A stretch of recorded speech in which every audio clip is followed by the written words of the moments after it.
Hello အဲ့ဆိုရင်ကျွန်တော်ရှေ့ဗီဒီယိုမှာဆိုရင်ကျွန်တော်တို့ဒီ navigation bar လေးကိုလုပ်ခဲ့ပြီအဲ့ဒီမှာတစ်ချက်လောက်ဆက်ကြည့်အောင်အဲ့ဒါပါလဲဒီမှာကျွန်တော်တို့ရဲ့ home page ရဲ့ body လေးကိုစလုပ်ဖို့လုပ်ပြီ okay ခုအဲ့ဆိုဒီမှာကျွန်တော်တစ်ချက်ကြည့်ကြည့်အောင်အဲ့ဆိုဒီမှာကျွန်တော်တို့ဒီမှာပေါ့home.css မှာသွားကြည့်လို့ရပြီ okay အဲ့ဒီမှာကျွန်တော်တို့ရဲ့ပထမဆုံး semantic လေးတွေကိုအရင်ဆုံးချကြည့်မှာပေါ့အဲ့ဒီမှာကျွန်တော်တို့တစ်ချက်ကြည့်ကြည့်လိုက်ဒီ semantic မှာဆိုရင်ကျွန်တော်တို့ဘာတွေရှိလဲဆိုရင်ကျွန်တော်တို့ဒီပါလေးကိုနည်းနည်းကြည့်လိုက်မယ်ဆိုမှ heading ရှိတဲ့ကျွန်တော်တို့ section ထဲမှာဆိုရင်နှစ်ချမ်းရှိလိမ့်မယ်တစ်ဖက်က illustration အတွက်တစ်ဖက်က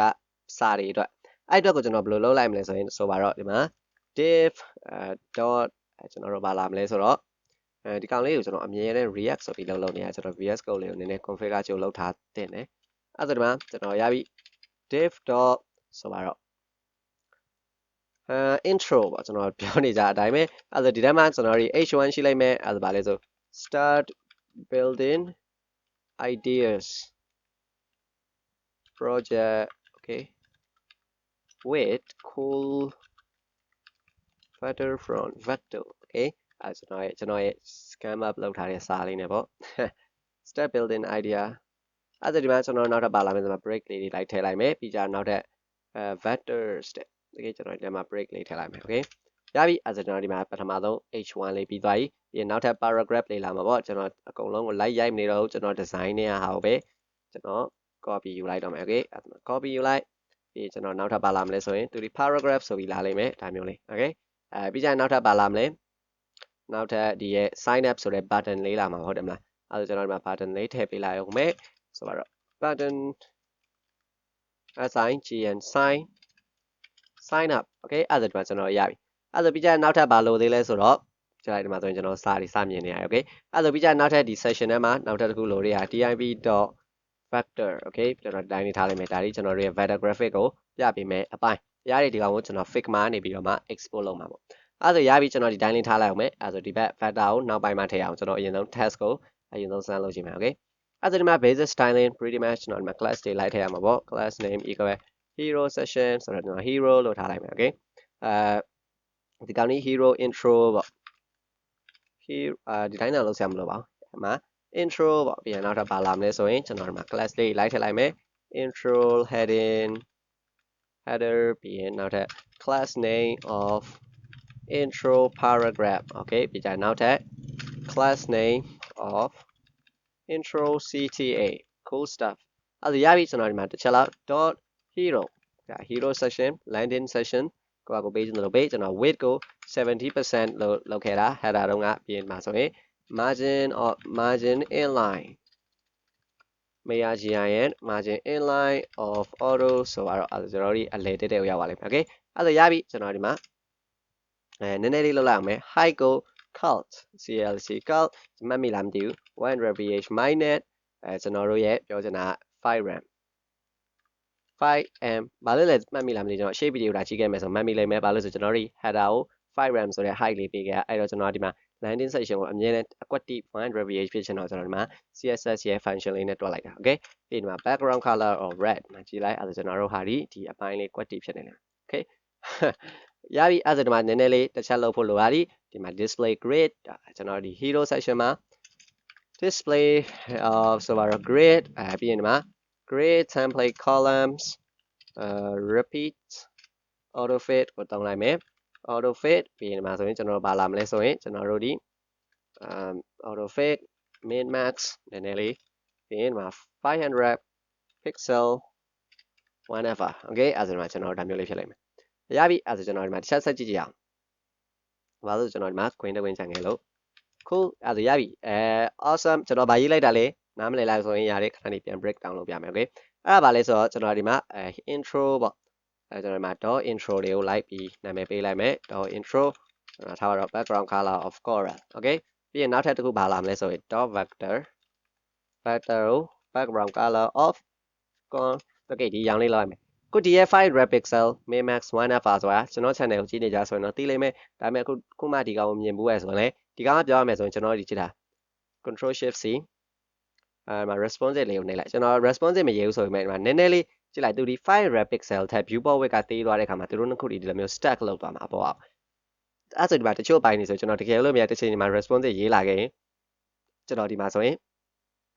သူကနေသူ auto layout လေးကြားပြီးသားဖြစ်တာပေါ့ကြည့်လိုက်ဒါမျိုးလေး okay အဲ့မှာသူဒီ500 pixel ထက်ကြီးနေမယ်ဆိုရင်အဲ့ဒါဆိုဒီမှာသူပြောချင်တာ min auto fix ဆိုတာ create ရဲ့သဘောအရသူဒီအမြဲတမ်းဖြည့်ဖို့ကြိုးစားလိုက်မယ် min ဆိုတာအနည်းဆုံး500 pixel max ဆိုတာအဲ့လိုမျိုး 1fr ပေါ့အဲ့ဒါသူဒီ500 pixel ထက် 1fr ဒီငယ်လာတဲ့အခါမှာဆိုရင်သူဒီဒါမျိုးလေး stack လုပ်ပြီးသားဖြစ်သွားလိမ့်မယ် okay အဲ့ကျွန်တော် trick တစ်ခုပါ cool stuff အဲ့ဒါဒီမှာရပြီကျွန်တော်တစ်ချက်ပြန်ကြည့်ကြစို့အဲ့ဒါကျွန်တော်ဒီမှာboom cool အဲ့ဒါဒီမှာကျွန်တော်ဒီမှာနည်းနည်းလေး design လုပ်ရုံပဲကျွန်တော်ရဲ့ဒီဘက်တစ်ချမ်း okay အဲ့ဒါဒီမှာကျွန်တော် CSS ထဲမှာကျွန်တော်ဒီမှာဘာတွေပေးခဲ့ရလဲဆိုတော့ class name တွေက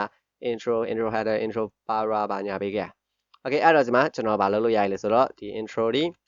သူဒီဆိုတော့ display of flags ဖြစ်လိမ့်မယ်တဲ့ flags direction of column ပြီးရင်ရတဲ့ justifying content of center အဲ့ဒါသူဒီ boom ဒါမျိုးလေးဖြစ်သွားတယ် okay ပြီးရင်ကျွန်တော်ဒီမှာအပေါ်နည်းနည်းတက်ချင်တာအဲ့ဒီမှာ margin bottom of မမေ့လားမသိဘူးကျွန်တော်ဒီမှာအရှိမ custom property လေးထားခဲ့တယ်အဲ့ဒါပါလို့ဆို var ပြီးရင်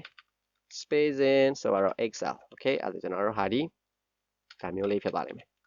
okay အဲ့ဆိုဒီပါကျွန်တော်တို့ကအလဲလဲရောက်သွားပြီပြီးရင် margin bottom လေးကိုလည်းအဲ့လောက်ထည့်ထားမယ်ဒီမှာပထမစပြီးကျွန်တော်ဘာကိုထိလို့ရရလဲဆိုတော့ကျွန်တော်ရဲ့ header ကိုစပြီးထိလို့ရတယ် okay အဲ့တော့ဒီ header ကိုကျွန်တော်ထားပါတော့ font size ကိုစားပါတော့ကျွန်တော်ဒီမှာကျွန်တော်ရဲ့ custom properties တွေပေးခဲ့တာရှိတယ်အဲ့ဒါဒီမှာ text ကျွန်တော်နည်းနည်းကြီးကြီးလေးဖြစ်နေတာအဲ့ဒါ text to excel ပေါ့ text to excel ဆိုရင်ဒီမှာကျွန်တော် custom property ကိုသုံးဖို့ဆိုရင် var ထားပါတော့ text to excel okay အဲ့ဒီမှာဒီတိုင်းนี้ကျွန်တော်တို့အကြီးဖြစ်နေ okay လိုချင်တဲ့ behavior တော့မဟုတ်ဘူးအဲ့တော့ကျွန်တော်ဒီမှာနည်းနည်းလေးပြင်ဖို့လိုလိမ့်မယ်2ram.1.2 ကျွန်တော် 2.5 လောက်ရကြတယ်အဲ့ဒါကိုလိုကန်လန်ဖြစ်သွားပြီနော်အဲ့ဒါကျွန်တော်ဒီမှာဒီကောင်လေးကိုနည်းနည်းလေးဒီလိုလုပ်လိုက်တော့မယ် cult ဒီမှာဆိုရင် +0.5m အဲ့ဒီမှာကျွန်တော်တို့ဟာဒီဒါမျိုးလေးဖြစ်သွားလိမ့်မယ် okay အဲ့ဒီမှာဒါဒီကျွန်တော်လိုချင်တဲ့လောက်ပဲ quantity ပဲအဲ့ဒီမှာနောက်ထပ်ဘာကောင်ကြံနေလဲဆိုတော့ဒီရဲ့ကောင်ကို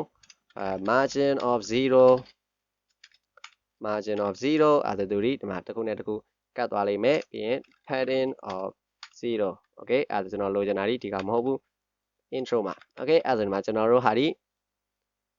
ချက်ကြည့်လိုက်အဲ့ဒါဒီမှာသူဒီကတ်နေလိမ့်မယ် intro header မှာ sorry အဲ့ဒါမျိုးလေးဖြစ်နေလိမ့်မယ်အဲ့ဒါသူတို့နှစ်ခုဒီကတ်နေပြီအဲ့ဒါနောက်ထပ်ဘာလုပ်ချင်တာလဲဆိုကျွန်တော်ဒီမှာနည်းနည်းလေး gap လေးထည့်ဖို့လိုလိမ့်မယ်အဲ့ဒါဘာလဲဆိုရင် gap equal var မှာဆိုရင်ကျွန်တော်တို့ဒီ spacing md အဲ့ဒါတို့နှစ်ခုဒီနည်းနည်းလေးခြားနေမှာပေါ့ okay cool pretty good အဲ့ဒါဆိုရပြီကျွန်တော်နောက်ထပ်ဘာကြံနေလဲဆိုကျွန်တော်တို့ရဲ့ app.js ရဲ့ဒီ button လေးပေါ့ intro ctl ဆိုတဲ့ button လေးအဲ့ဒါဒီမှာ .intro ctl ပြီးရင် all and set အဲ့ဒါတို့ဒီဒါမျိုးလေးဖြစ်သွားလိမ့်မယ်ပြီးရင် background color of cl var ပြီးရင်သူဒီ clr primary okay အဲ့ဒါမျိုးလေးဖြစ်သွားလိမ့်မယ်ပြီးရင် width equal maximum max content အဲ့ဒါမျိုးလေးဖြစ်လိမ့်မယ်ပြီးရင် padding of var padding top ဆိုရင်ကျွန်တော်ဒီ spacing sm okay အဲ့ဒါမျိုးလေးဖြစ်ချင်တာပြီးရင် padding var ပြီးရင် padding left နဲ့ right ဒီ spacing md အဲ့ဒါမျိုးလေးဖြစ်လိမ့်မယ် okay md တောင်သေးသေးရဲ့ excel ဆိုပြီးထည့်လိုက် okay excel ဆိုတဲ့ကကျွန်တော်မထည့်ထားဘူးထင်တယ် spacing ထဲမှာဟုတ်တယ်ဘာလို့ဆိုဒီမှာကြည့်လိုက် spacing xl ပြီးမှာ 2ram အဲ့ဒါဒီမှာဒါမျိုးလေးဖြစ်လိမ့်မယ် okay ပြီးကြရင်ဒီမှာ color ကိုလည်းကျွန်တော်ဒီမှာ color ပေါ့အဲ့ဒီမှာvar text sorry clr ကျွန်တော် color ဆိုရင် color light ပေါ့အဲ့ဒါမျိုးလေးဖြစ်လိမ့်မယ် in border radius equal clr ကျွန်တော်ဒီမှာနည်းနည်းလေးပါပြင်ဒါမျိုးလေး radius ဟုတ်တာပေါ့ဒီမှာမကြေညာရသေးဘူးအဲ့တော့ဒီမှာကျွန်တော်နည်းနည်းလေးထည့်လိုက်မယ်အဲ့ဒါလဲဆိုဒီ us radius equal ကျွန်တော် website ကိုလုံးမှာ20 pixel ကိုပဲသုံးသွားမယ် okay okay 20 pixel ဆိုတာများတယ်10 pixel အဲ့ဒါ cool stuff အဲ့ဒါဒီမှာကျွန်တော်ဒီတိုင်းလေးရပြီအဲ့ဒါနောက်ထပ်တစ်ခုမလုပ်ဖို့လိုသေးလဲဆိုကျွန်တော်ဒီမှာ margin button လေးကိုနည်းနည်းလေးထည့်ခြင်းနဲ့အဲ့ဒါဒီမှာ spacing ထဲမှာကျွန်တော်ရဲ့ထားပါတော့ latch လောက်ထားလိုက်မယ် okay why not အဲ့ဒါဒီမှာ latch နည်းနည်းလေးဒါမျိုးဖြစ်သွားပြီ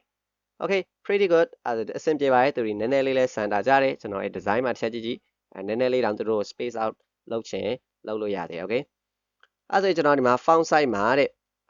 0.9 ram လောက်ပေါင်းလိုက်အောင်1 ram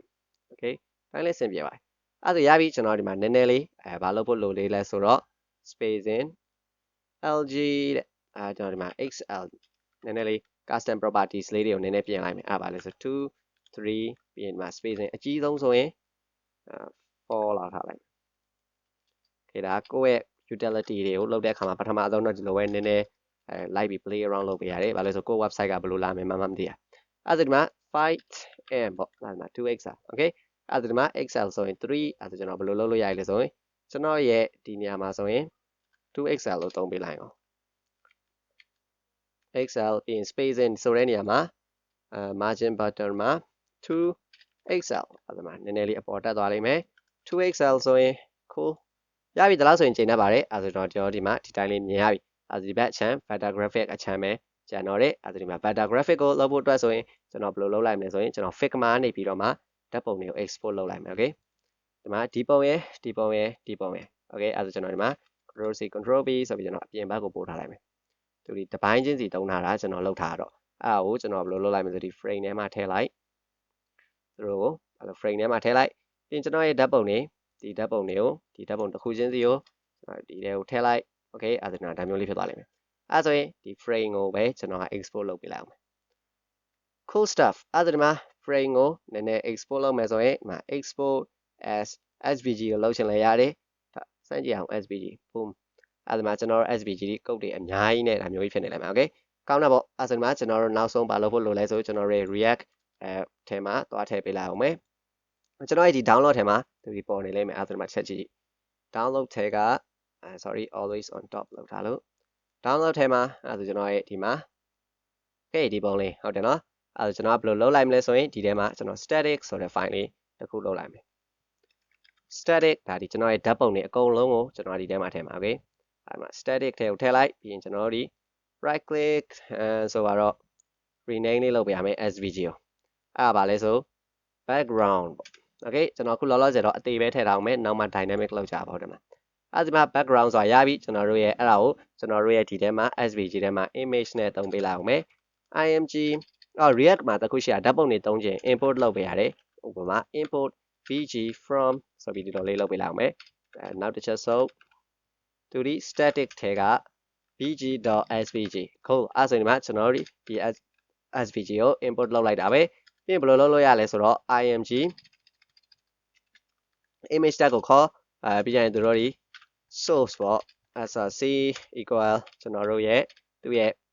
value နေရာမှာကျွန်တော်တို့ import လုပ်ထားတဲ့ bg ကိုထည့်ပေးလိုက်အဲ့ဒါကျွန်တော်တို့ဓာတ်ပုံนี้သူဒီပေါ်နေလိမ့်မယ် okay cool stuff အဲ့ဒါကြည့်လိုက်ကျွန်တော်တို့ရဲ့ဓာတ်ပုံလေးဒီသူကနေသူတောင်ဒီတိုင်းလေးဖြစ်နေအဲ့ဒါကျွန်တော်ဒီမှာနည်းနည်းလေး align လုပ်ပေးလိုက်အောင်မယ် okay အဲ့ဒါဒီမှာရပြီကျွန်တော်ဒီ background color ကြီးကိုဖြောက်အဲ့ဒီမှာနောက်ထပ်ဘာလုပ်ပေးလို့လဲဆို display of grid ပြီးရင် place item of center okay boom အဲ့ဒါတူဒီသူကနေတူအလဲရောက်သွားပြီ cool stuff ဒီမှာဆိုရင်ကျွန်တော်ပြောရမယ်ဆိုရင် illustration လေးကိုကျွန်တော်ထည့်ပြီးသွားပြီပဲအဲ့ဒါဒီမှာcool နောက်မှကျွန်တော်ကြည့်လိုက်ခုနကကျွန်တော်ပြောတဲ့ main mask ကိုသုံးလိုက်ခြင်းဒီမှာကြည့်လိုက်သူတို့တွေတစ်ခုခုဖြစ်လာတဲ့ခါမှာဒီလိုမျိုးလေး stack ဖြစ်သွားပါအဲ့ဒါဒီမှာကိုက responsive မြန်ပြင်ခြင်းခဲ့ရင်သူဒီအရန်ကြီးပြင်ကြမလို့တော့ဒီမှာ control shift c ပြီးဒီမှာချက်ကြည့်တေးလာတဲ့ခါမှာဆိုရင်အဲ့ဒီကျွန်တော်ကွန်ပျူတာလေးနေရတယ်အဲ့ဒီမှာကြည့်လိုက်သူတို့ဒီမှာသူ့ကနေတူ stack ဖြစ်သွားလိမ့်မယ်အဲ့ဒီမှာကျွန်တော်တို့ကနည်းနည်းလေးပဲတချို့ကြည့်လိုက်ဒီလောက်ဆိုရင်ဒီမှာ small tablet site တွေအထိကိုအဆင်ပြေsorry small laptop site တွေစီကိုအဆင်ပြေရပေါ့တင်မလားအဲ့ဒီမှာကိုယ့်အနေကို okay ဒါလေးကတော့နည်းနည်းလေးကြိုပြီး land ရှင်းခဲ့ရပါပေါ့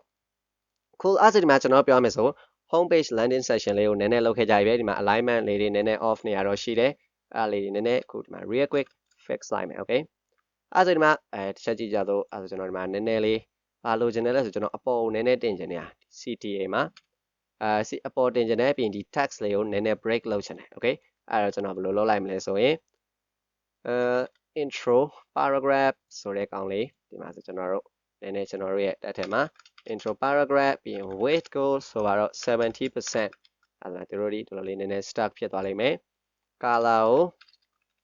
ကိုကျွန်တော်တို့ရဲ့ variable ထဲကCLR dark ဆိုတော့နည်းနည်းလေး okay ပြီးရင်ကျွန်တော်တို့ရဲ့ font header ရဲ့ color ကိုလည်းအဲ့ဒီရောင်လေးပြောင်းပြရမယ်အခုကလုံးဝ dark ဖြစ်နေကျွန်တော်တို့ကဒီနည်းနည်းမဲအရောင်လေး okay အဲ့ဒါရပြီပြီးကြနောက်ထပ်ဒါမျိုးလေးလည်းအဆင်ပြေပြီဒီမှာနည်းနည်းparagraph နဲ့ကျွန်တော်ရဲ့ design ရဆိုရင်နည်းနည်းလေး paragraph ကို space out လေးနဲ့လုပ်ပေးပိုကောင်းမယ်နဲ့တူတယ် okay အဲ့ဒါဆိုဒီမှာကျွန်တော်တို့ line height ကိုလည်း 1.5 ဒီမှာနည်းနည်းလေး space out လေးနည်းနည်းလုပ်လိုက်မယ်အဲ့ဒါပါလဲဆိုဒီမှာ margin top ကို ထားပါတော့ကျွန်တော်ဒီမှာ response လည်းမရေးဘူးဆိုတော့ CLR sorry spacing MD အဲ့ဒါဒီမှာကျွန်တော်တို့ဟာဒီနည်းနည်းလေးဖြစ်သွားလိမ့်မယ်တခုရှိတာက display or block okay cool အဲ့ဒါဒီမှာကျွန်တော်တို့ရပြီပဲ spacing excel cool ဒါမျိုးလေးအဲ့ဆိုရင်ရပြီကျွန်တော်ဒီမှာနည်းနည်း margin button လေးကိုနည်းနည်းလေးကြည့်လိုက်အောင်မယ်ကျွန်တော် text ကိုအပေါ်ရောက်ချင်တာဗျာအဲ့တော့နည်းနည်းလေးပေါင်းလိုက်အောင်မယ်ဒီမှာတင်ချာလေးလုပ်လိုက်ပေါ့ cult spacing md plus 1m boom အဲ့ဒါဒီမှာကျွန်တော်နည်းနည်းအပေါ်တက်သွားပြီ 2m 5m okay cool ဒါဆိုရင်ရပြီပဲကျွန်တော်ဒီတိုင်းလေးအဆင်ပြေတယ်တကယ်တော့ဒီဘက်က spacing md ဒါမျိုးလေးဆိုအများကြီးပိုကြည့်ကောင်းသွားပြီ cool stuff အဲ့ဆိုရင်ရပြီကျွန်တော်ဒီမှာဆိုရင်ကျွန်တော်တို့ရဲ့ home page section ကိုကျွန်တော်တို့ရေးခဲ့ကြပြီပဲအဲ့ဆိုနောက်ထပ်ဟိုမှာဆိုရင်ကျွန်တော်တို့ဒီအောက်တစ်ပိုင်းလေးကိုဆက်ပြီးတော့မှရေးကြည့်ကြပါပေါ့အဲ့ဆိုဒီဗီဒီယိုကတော့ဒီလောက်ပါပဲ